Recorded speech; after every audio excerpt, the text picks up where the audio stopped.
There's a saying that the only thing constant is change. But even then, change becomes constant. The only thing constant is change, but after a while, change becomes constant. There's a pattern in change. Everything ends up following a pattern. Everything follows a pattern.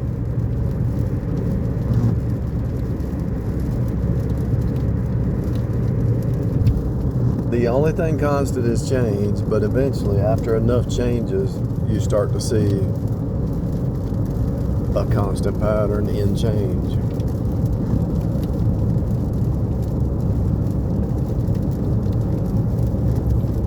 So what does that tell you? That the word pattern is a root word. The word pattern, the concept, the word, the actual watching patterns is a root word. Weather patterns, financial patterns, nation patterns. Everything's a pattern.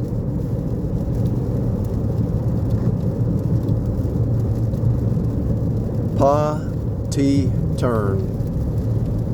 Pattern. Why does everything follow a pattern? Man tries to create chaos, but he can't do it because it follows a pattern. Everything ends up falling back into a pattern.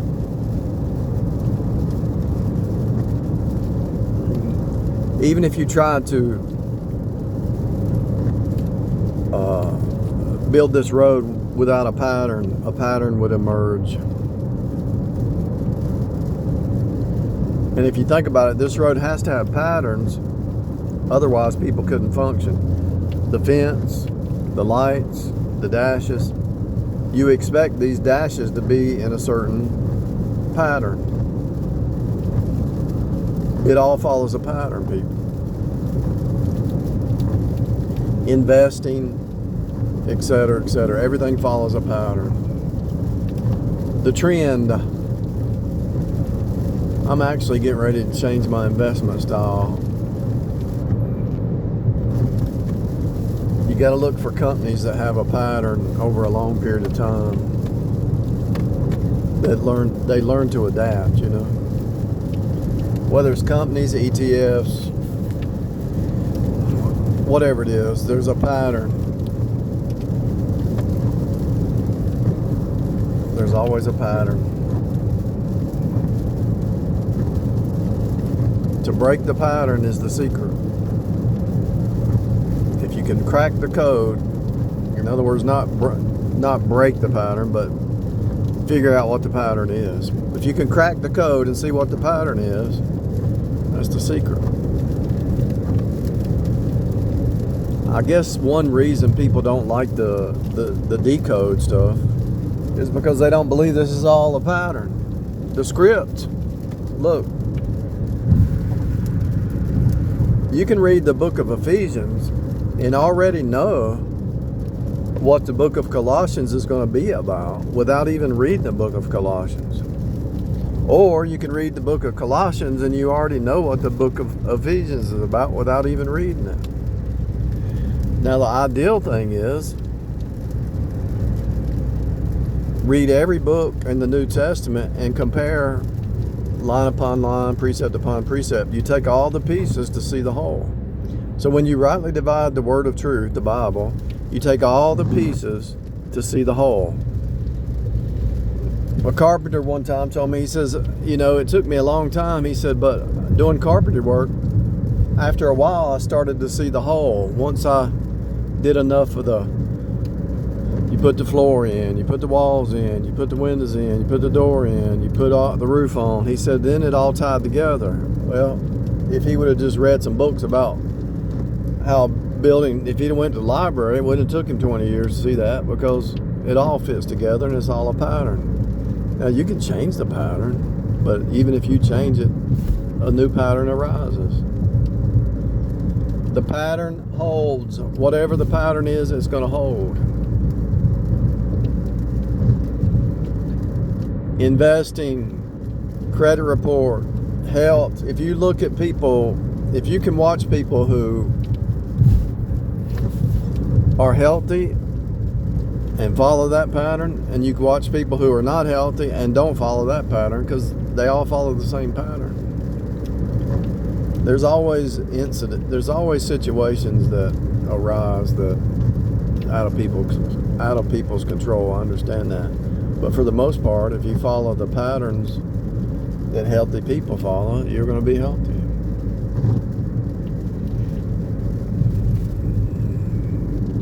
A plus B is equal to C. And right when I was thinking that, ABC supply was right there.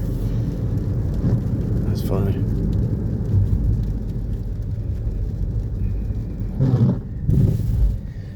If you read Ephesians, and you read Colossians, and you read Galatians, and you read Genesis, and you read Daniel, and you read Thessalonians, you almost already know what Revelation's about. Without reading Revelation, you can almost interpolate what it's about, because everything leads up to the revelation of Jesus. What is this whole thing about? From Genesis to Revelation, from Genesis all the way up to the Book of Jude, is that the last one before that? It all is revealing Jesus. It's all revealing the Jezebel spirit. It's all revealing the sinful state of man. It's all revealing how man is trying to usurp God. Hath God said? It goes back to Genesis 3. And that's what they're doing in Revelation. Revelation 1, 2, and 3 shows you Jesus and the church. And then you see in chapters 4 and 5, praising God, worshiping God. But then you see God brings judgment on the world because they're wanting to usurp God. And there's judgment. You can read the old, if you really studied it to the hilt, what's going on in Genesis. If you really study Genesis chapter 3, you can actually see the king of Tyre, the king of the flesh, the king of tares, is going to teach his servants to think like him, to try to usurp God. When you look at the Bible, you're actually looking at the Star Wars movie. When you look at the Bible, you're looking at the Flash and Anti-Flash. You're looking at Star Wars. You're looking at sheeps and goats. You're looking at the night. You're actually, like right now, it's daytime, right? It's daylight. You get a lot done during the day, right? And then when it gets dark, the dark people come out.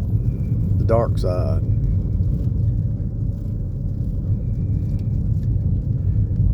The cartoons reveal it. You got light versus dark. You got sheep versus goat. You got love versus flattery. You got walking by faith versus walking by sight. Why would God make it that easy? Because mankind is so dumb, it has to be that easy. Everything that you do is cut, turn, union, and flow. That's how dumb humans are. The root words to this reality are cut, turn, and union, and flow. I already know what's going to happen when I go in this restaurant. I'm going to sit down at that counter, and if that one lady's there, she's going to say the exact same thing she said last time. And then when I pull my phone out to watch a video or something, she's going to walk up and interrupt me. I don't know why. Almost every restaurant I go to, if you pull your phone out and you're just minding your own business, they come in, they have to interrupt you. Even if you're talking on the phone. It's like, come on, I'm on the phone talking. You already know how that crow is going to act, because he's birds of a feather flock together.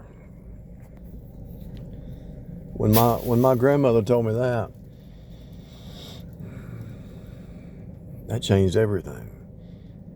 I wasn't even saved. I was a kid when she told me that. But I started to see patterns. I saw the drug heads. I saw the drunks. I saw the cheaters, the liars, the con artists. But I didn't see I didn't know what a narcissist was. None of us did until it started getting on. It's hard to believe that the religious narcissist is worse than all of them because they know how to talk, you know.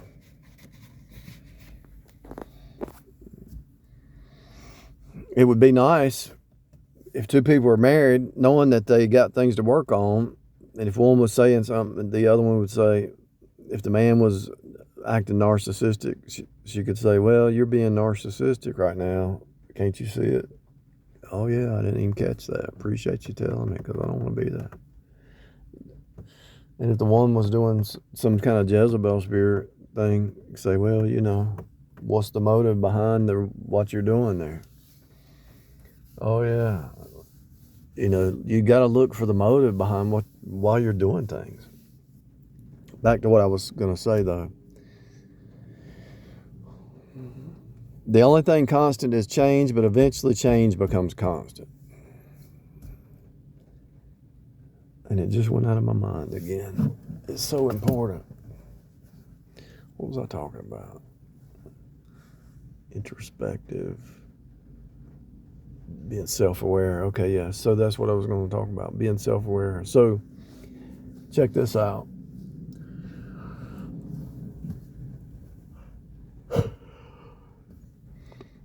Being self-aware is what I want to talk about. I want to write it down so I don't forget it. The only constant is change, but change becomes constant. So, that's kind of bizarre to think about, but it's true. What about this? So I'm observing the cars going, the trees, the building, the wind blowing, all that. I'm observing that, right? As I'm going to watch this tall tree right here and let's see if it moves. I'm going to gaze upon that tree and see if it moves while I'm talking. That big, the tallest one.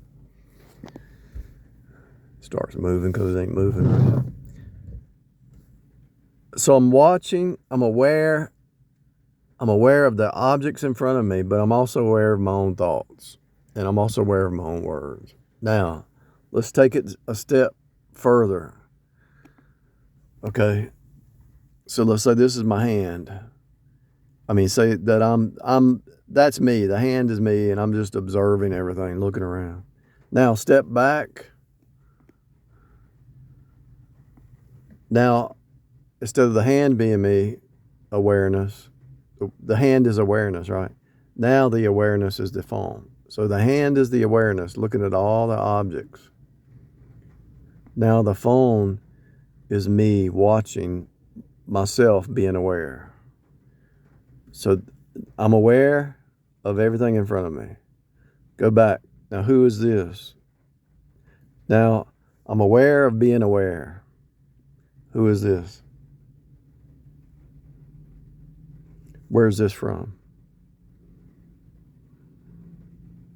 You're standing here and you're looking out. Now step outside yourself with your thoughts or your mind's eye or whatever you want to say, and look at yourself looking at all this.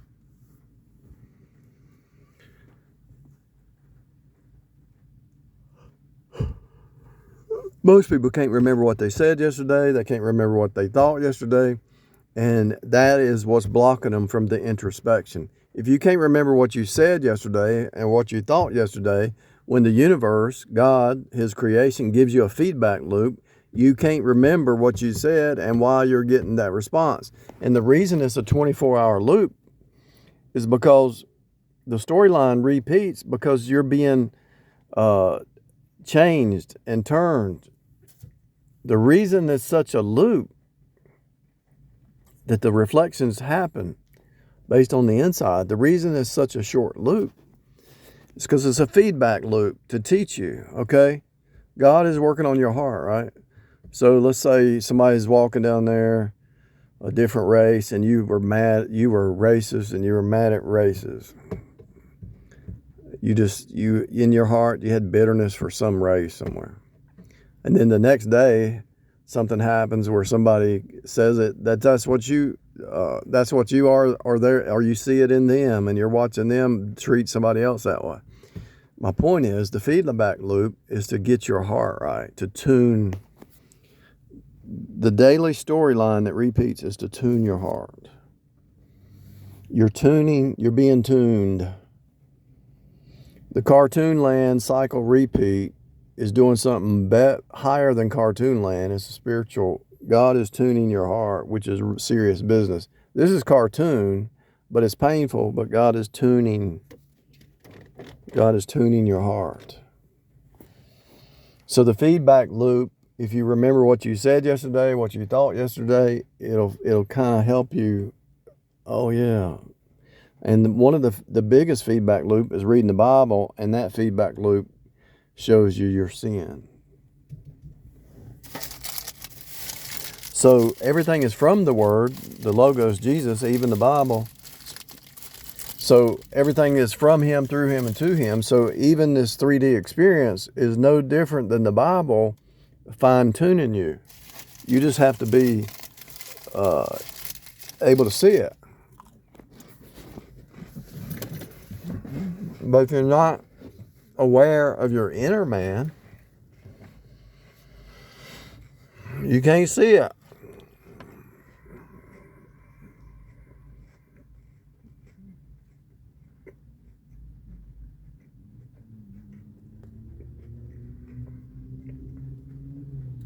How many times have I watched this traffic go down here? 1,000? It's the same. How many times have I seen the rain on this windshield? 1,000? It's the same. So if nothing out here changes, it's all internal.